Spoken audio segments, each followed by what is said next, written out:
সুপ্রভাত বন্ধুরা, কারণে অকারণে ব্লগের আমি শিপ্রা বলছি। আজকে গাছে জল দিতে দিতে দিনটা শুরু করলাম। আমার গাছের প্রগ্রেস দেখতে পাচ্ছ, এই জল সেই জল, সবার কাছে যা যা শুনেছি সব দিয়ে আলটিমেট কাজ হয়েছে। এখন অনেক কুড়ি এসছে, দেখো অনেক, প্রতিটা আগাতেই কুড়ি। আমি আবার এতগুলো কুড়ি দেখিনি। ঝুম্পা কাজ করতে এসে বলছে, মামি অনেক কুড়ি এসছে গো। আচ্ছা, তাহলে তো আরও ভালো কথা। আমি বড়গুলোকেই চোখে দেখেছিলাম। তোমরা সবাই কেমন আছো গো? আমি ভালোই আছি। এই গাছে জল টল দেওয়া চলছে, প্রতিদিনের কাজের ধারা তোমাদের সঙ্গে শেয়ার করছি। এইভাবেই আমার দিন চলছে, তোমাদের না দেখালে ভালো লাগে না। কোনো সময় কোনোটা মিস হয়ে যায়, তখন মনে হয় এই রাম, আমার বন্ধুদের সঙ্গে তো এটা শেয়ার করলাম না। কীভাবে যে জড়িয়ে গেছো না আমার জীবনের সঙ্গে, আমি নিজেই অবাক হয়ে যাই। এই কয়েকদিনে, আমি তো আর বেশি দিন হলো শুরু করিনি ব্লগিং, তাতেই আমার সেন্সেশন প্রচুর কাজ করে তোমাদের ছাড়া। পুকুরের বারান্দাতেও চলে আসলাম জল দিতে।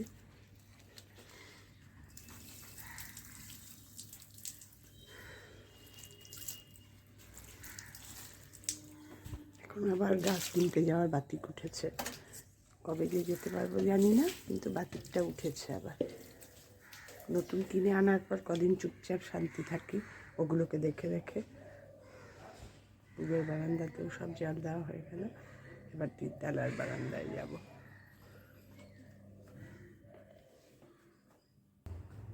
3 তলার বারান্দায়ও চলে আসলাম। আমার সুখের সংসার দেখো, দেখলেও আমার আনন্দ লাগে গো। আজকে একটা, প্রতিদিনে একটা, না অনেকগুলো, 2-3টে হয়েছে।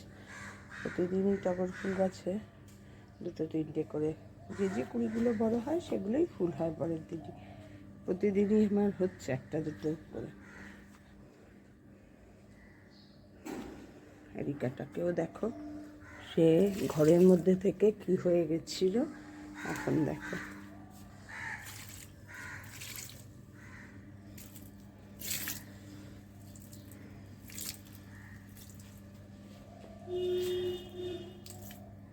এই চাল ধোয়া জলটা না খুব উপকারী গাছের জন্য। ঠিক আছে, গাছের জল দেওয়া কমপ্লিট হলো। এরপর আজকে এক জায়গায় বেরোনোর ইচ্ছা আছে, যদি বেরোই তোমাদের সঙ্গে একটু শেয়ার করব। কেন বেরোচ্ছি সেটা পরে শেয়ার করব। ফুলগুলো তুলে নিই, কি আনন্দ লাগে না নিজের শখের গাছের ফুল তুলতে। 3টে হয়েছে, নারায়ণের পায়ে দেব। একটু বেরোচ্ছি 2 মেয়েকে নিয়ে। কোথায় যাচ্ছি, যেখানে যাব সেখানে গিয়ে দেখাবো। তবে এখন কর্তা একটু ভালো আছে, তবে যেখানে যাচ্ছি সেখানে ভিডিও করা বারণ, ভেতরে ঢোকানোর আগে দেখাবো, আবার বাড়ি এসে দেখাবো। ছোটো মেয়ে কিছুতেই বেরোবে না, বড় মেয়েও মর্নিংটা ছুটি নিয়েছে, আর বাবানের যেহেতু ড্রিলে আনতে হবে, এগুলো তো আমার কর্তা করতো সব, সেই জন্য ভাবলাম বেরোই, আজকেই কাজটা সেরে আসি, তোমাদের সঙ্গে তারপরে এসে সব শেয়ার করব, কোথায় যাচ্ছি, কেন যাচ্ছি। কি তোমাদের সকালে বেরোনোর আগে বলেছিলাম না 2 মেয়েকে নিয়ে যাচ্ছি, কোথায় গেছিলাম দেখো। ওখানে গিয়ে আর করতে পারিনি গো, এত ভুলে গেছি, এত তাড়াহুড়ো করতে হয়েছে। তারপরে আবার ওখান বেরোতেই 11:30 12টা, তারপরে আবার বাবানকে নিয়ে আসবো। আসলে মেয়ের অ্যানিভার্সারিতে মেয়ে গেছিলো, আমাদের সব কিছুই এমপিজেএস থেকেই কেনা হয়, এমপি জুয়েলার্স থেকেই সব কেনা হয়, আমি কিনি, যার জন্য বড় মেয়েরও ভীষণ গোল্ডেন নেক। ও গেছিলো, ওরও একটা এক্সচেঞ্জের ব্যাপার ছিল, গিয়ে এক্সচেঞ্জ করে এনেছে। ও একটা কঙ্কন এনেছে, দেখে আমার খুব পছন্দ হয়েছে। তা আমার একটা চুল না ভেঙে গেছিলো, খিলানটা পরতেই পারছিলাম না, তা সেটা এক্সচেঞ্জ করে এই যে একটা কঙ্কন এনেছি। দেখো, এটাই কিনতে গেছিলাম, এখন খুব ভালো স্টক এসছে। মেয়ে বললো, মা এরম স্টক তো পাওয়া যায় না, অনেকবার গেছি, গিয়ে মনের মতো নেই বলে ঘুরে এসেছি। কারণ আমার সবই এমপি থেকে কেনা, তো ওখানে যা যা মোটামুটি সব কিছুই আইটেম একই রকম আছে। তা বললো এখন খুব ভালো স্টক, আমি গিয়ে দেখলাম। তা চলো, তাই আমি চুটটা এক্সচেঞ্জ করলে কি হবে, আমার সেম সেম গোল্ড, কিন্তু মজুরি বিশাল মজুরি। মানে একদম এক সোনা সোনা কিচ্ছু কিনতে হয়নি, তাতেই আমার 32,000 ক্যাশ ডাউন করতে হয়েছে মজুরি। কেমন হয়েছে দেখে জানিও। কর্তা বললো, যাও, ওটা যখন পড়তেই পারো না তাহলে এক্সচেঞ্জ করেই নাও।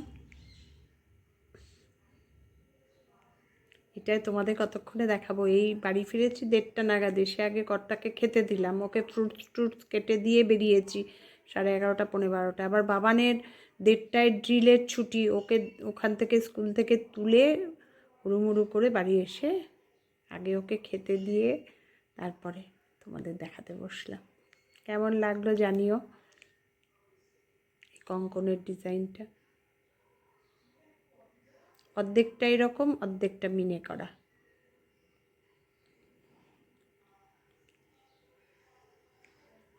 ঠিক আছে, এবার আমি খাবো।